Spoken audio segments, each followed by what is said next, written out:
Hello all, నేను మీ CA Krishna Niddana. Welcome back to layman's tax guide.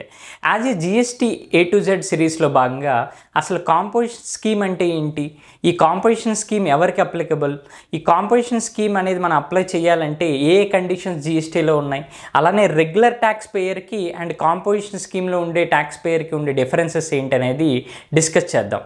First of all, composition scheme అంటే ఒక facility అనేది గవర్నమెంట్ స్మాల్ డీలర్స్కి అరేంజ్ చేసింది. సో ఈ కాంపోజిషన్ స్కీమ్లో మనం ఓవరాల్గా ప్రతి ఒక్క ఐటెంపై ట్యాక్స్ రేట్ని క్యాలిక్యులేట్ చేయకుండా మనం ఓవరాల్గా ఉండే టర్న్ ఓవర్పై ఒక స్పెసిఫిక్ పర్సంటేజ్ ఆఫ్ ట్యాక్స్ని మనం గవర్నమెంట్కి పేమెంట్ చేస్తాం.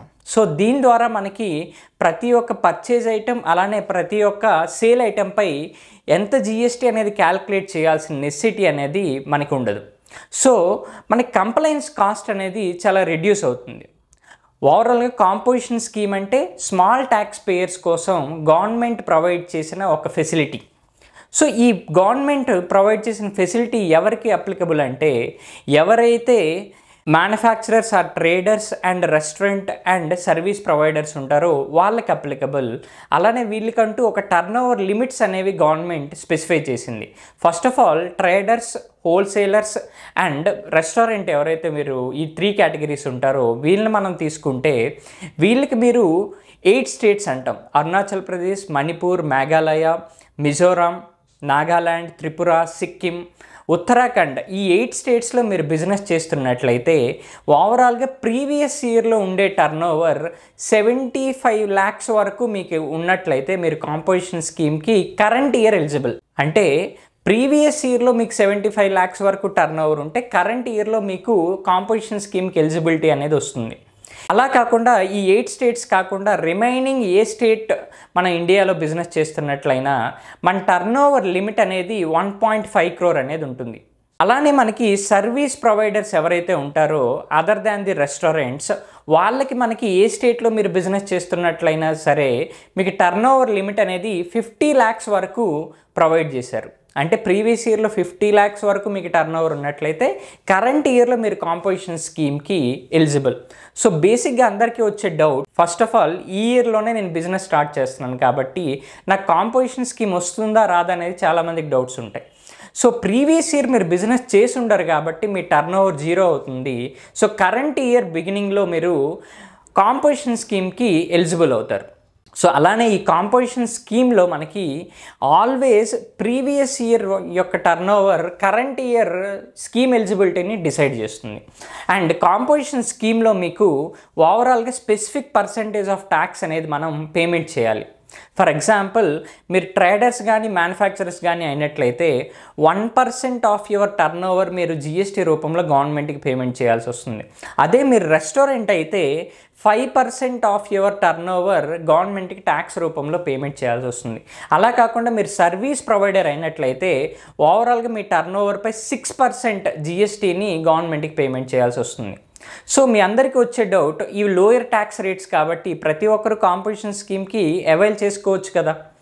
బట్ దీనికంటూ కొన్ని స్పెసిఫిక్ కండిషన్స్ అనేవి ఉన్నాయి. అవి ఏంటంటే, ఫస్ట్ కండిషన్ అనేది మీరు కాంపోజిషన్ స్కీమ్లో ఏదైతే ఈ 1% ఆర్ 5% ఆర్ 6% ట్యాక్స్ అనేది మీరు గవర్నమెంట్కి పేమెంట్ చేస్తారో ఈ ట్యాక్స్ అనేది మీరు మీ కస్టమర్ నుంచి కలెక్ట్ చేయకూడదు.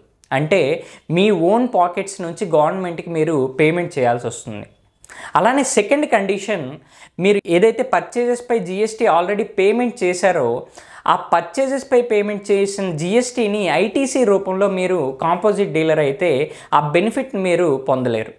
అలానే థర్డ్ కండిషన్, ఒక స్టేట్ నుంచి మీరు ఇంకొక స్టేట్కి సేల్ అనేది చేయకూడదు. అంటే ఇంటర్ స్టేట్ సప్లై అనేది చేయకూడదు. ఓన్లీ మీ స్టేట్ ఎక్కడైతే బిజినెస్ ఉందో ఆ స్టేట్లో మాత్రమే మీరు సేల్ అనేది చేయాల్సి వస్తుంది.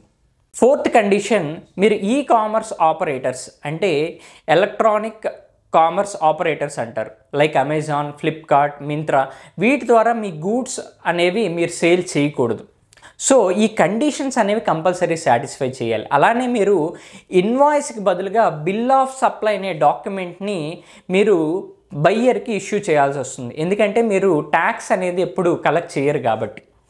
అలానే మనకి కాంపోజిషన్ స్కీమ్లో బేసిక్గా మనకు ఉండే డౌట్స్, ఈ టర్న్ ఓవర్ అనేది ఓవరాల్గా ఏ స్టేట్కి ఆ స్టేట్ మనం చూడాలా GSTN wise, or else overall India wise చూడాలా అంటే ఓవరాల్గా మన ఇండియా వైజ్ మన టర్న్ ఓవర్ ఎంత ఉందో చూసి మనకి ఆ స్టేట్లో మనకి కాంపోజిషన్ స్కీమ్ ఎలిజిబిలిటీ వస్తుందా లేదో డిసైడ్ చేయాలి. ఫర్ ఎగ్జాంపుల్ మీరు తెలంగాణ ప్లస్ అరుణాచల్ ప్రదేశ్ 2 స్టేట్లోనూ బిజినెస్ చేస్తున్నట్లయితే కాంపోజిషన్ స్కీమ్ కోసం ఫర్ ఎగ్జాంపుల్ తెలంగాణలో మీరు 1.2 crore టర్న్ ఓవర్ ప్రీవియస్ ఇయర్లో ఉంది, అలానే మీకు అరుణాచల్ ప్రదేశ్లో 40 lakhs ఉందనుకుందాం. సో ఓవరాల్గా మీ India wise turnover 2 add చేస్తే 1.6 crore అంటే 1.5 crore కంటే అబవ్ ఉంటుంది. కాబట్టి మీరు తెలంగాణలో మీరు కాంపోజిషన్ స్కీమ్కి ఎలిజిబుల్ కాదు. అలానే మీకు అరుణాచల్ ప్రదేశ్లో 75 lakhs కంటే అబవ్ ఉంది మొత్తం ఇండియా వైజ్ టర్న్ ఓవర్, ఎందుకంటే అరుణాచల్ ప్రదేశ్కి 75 lakhs అనేది టర్న్ ఓవర్ లిమిట్ కాబట్టి. సో ఈ 2 స్టేట్స్లో కూడా మీరు కాంపోజిషన్ స్కీమ్కి ఎలిజిబుల్ కాదు. ఈవెన్ దో ఏ స్టేట్కి ఆ స్టేట్ మీరు ఆ స్టేట్కి ఉండే కేటగిరీ కంటే తక్కువ ఉన్నట్లయినా. సో ఎప్పుడు కాంపోజిషన్ స్కీమ్ కోసం మనం క్యాల్కులేట్ చేయాల్సిన టర్న్ ఓవర్ ఇండియా బేసిస్లో మనం క్యాల్కులేట్ చేయాలి. అలానే మనకి రెగ్యులర్గా వచ్చి ఇంకొక డౌట్, ఒక స్టేట్లో నేను కాంపోజిషన్ స్కీమ్కి అప్లై చేసుకుంటూ ఇంకొక స్టేట్లో నేను నార్మల్ ట్యాక్స్ పేయర్ కింద అప్లై చేయొచ్చు అనేది బేసిక్గా డౌట్. సో ఇందులో మనం గవర్నమెంట్ ఏం ప్రొవైడ్ చేసిందంటే మీరు కాంపోజిషన్ స్కీమ్ అనేది ఎయిదర్ ఆల్ స్టేట్స్కి అయినా అప్లై చేయాలి, ఆర్ఎల్స్ ఆల్ స్టేట్స్కి నార్మల్ ట్యాక్స్ పేయర్ అయినా అప్లై చేయాలి. ఒక స్టేట్కి కాంపోజిషన్ స్కీమ్ ఇంకొక స్టేట్లో మీరు నార్మల్ ట్యాక్స్ పేయర్ అనేది అప్లై చేయకూడదు. అండ్ కాంపోజిషన్ స్కీమ్లో మనకు వచ్చే బేసిక్ బెనిఫిట్ ఏంటంటే ఈ కంప్లైన్స్ కాస్ట్ అనేది రెడ్యూస్ అవ్వడం అనేది బేసిక్ బెనిఫిట్.